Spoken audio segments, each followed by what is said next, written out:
Indigo એરલાઇન્સમાં ઊભા થયેલા સંકટ બાદ કેન્દ્ર સરકારે નાગરિક ઉડ્ડયન ક્ષેત્રમાં એક મોટું અને મહત્વપૂર્ણ પગલું ભર્યું છે. દેશના ઉડ્ડયન ક્ષેત્રને વધુ મજબૂત બનાવવા માટે કેન્દ્રીય નાગરિક ઉડ્ડયન મંત્રી રામમોહન નાયડુએ ભારતમાં વધુ 3 નવી એરલાઇન્સને મંજૂરી આપવાની જાહેરાત કરી છે, જેનું નામ છે શંખ એર, અલહિંદ એર અને ફ્લાય એક્સપ્રેસ.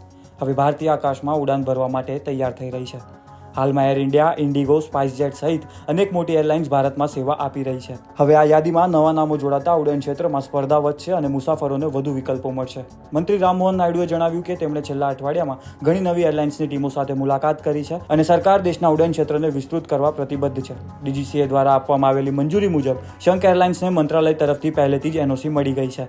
સાથે જ અલહિંદ એર અને ફ્લાય એક્સપ્રેસને પણ આ જ અઠવાડિયે NOC આપવામાં આવી છે. મંત્રીએ સ્પષ્ટ કહ્યું કે સરકારનો મુખ્ય હેતુ દેશમાં શક્ય તેટલી વધુ નવી એરલાઇન્સને પ્રોત્સાહન આપવાનો છે, જેથી ઉડ્ડયન માળખું વધુ મજબૂત બને. મંત્રી નાયડુએ ઉમેર્યું કે ભારત આજે વિશ્વના સૌથી ઝડપથી વિકસતા ઉડ્ડયન બજારોમાંનું એક છે. આ વૃદ્ધિ કેન્દ્ર સરકારની નીતિઓ અને વડાપ્રધાન નરેન્દ્ર મોદીના નેતૃત્વનું પરિણામ છે. ઉડાન યોજનાના કારણે નાની અને પ્રાદેશિક એરલાઇન્સને નવી શક્તિ મળી છે.